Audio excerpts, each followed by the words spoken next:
In the late 18th century, Poland was fragile. Polish legislation was the Ziem, which consisted only of the nobility, who made up 8% of the total population of Poland.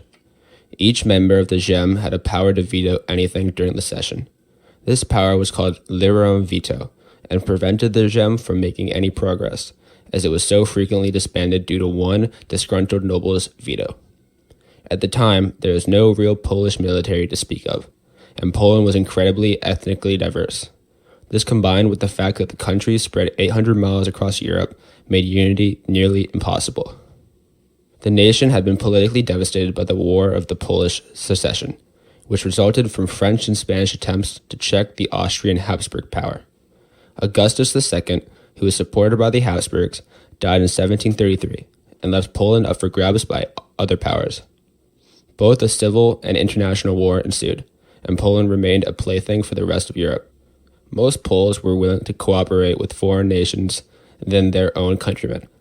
Poland still used feudalism as their primary economic system, which resulted in peasantry having no sense of nationalism, but a sense of self-well-being.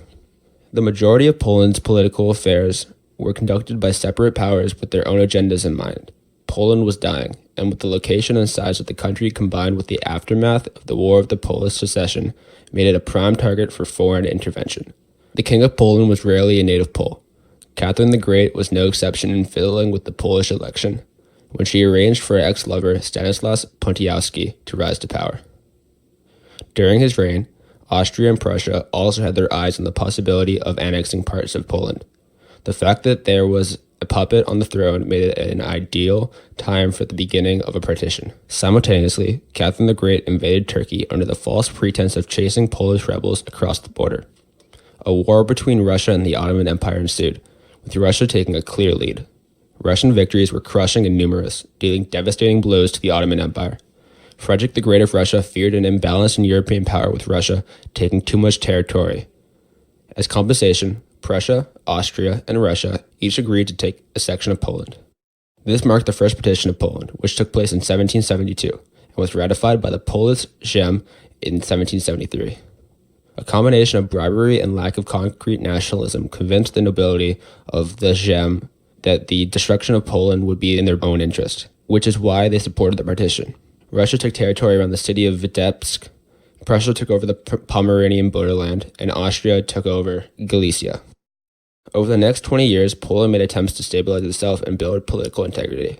King Stanislaus Augustus put in effect a series of reforms to strengthen Poland's military and government. A new constitution was created in 1791, which split the monarchy into three branches of government.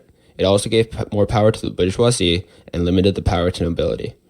To strengthen this military, the cities of Gdansk and Torun, plus Great Poland and a piece of Mazovia, were given to Prussia in exchange for military aid. But the nobility were upset at the loss of influence, and they appealed to Russia for assistance in restoring the Polish government to one of feudalism and in which they could maintain their power. Russia invaded and easily defeated the Polish military, who had been abandoned by their Prussian allies. In 1792, the Sejm, which was again compromised of Polish nobility, ratified the Second Partition, giving Russia, Lithuania, and Belarus, and the western Ukraine. The French Revolution helped along a growth of national sentiment in Poland. Riots erupted around the country as people grew tired of the humiliation which they had been subject to for the past years.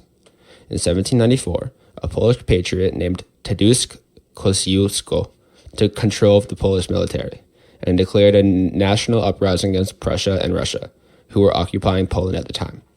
The rebellion saw success at first, but was quickly crushed by Catherine and Frederick the Great. The following year, Austria, Prussia, and Russia met to determine the terms of Poland's final partition, which would erase Poland as a country for good. Russia received Courland, all Lithuanian territories east of the Niemen River, and the rest of Ukraine. Austria got the remainder of Little Poland, and Prussia got Warsaw, Lithuania, west of the Niemen River.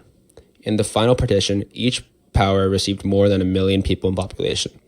As Kosciuszko so keenly observed during his capture at the Polish defeat of the Battle of Maciejowice, Finis Ponolai.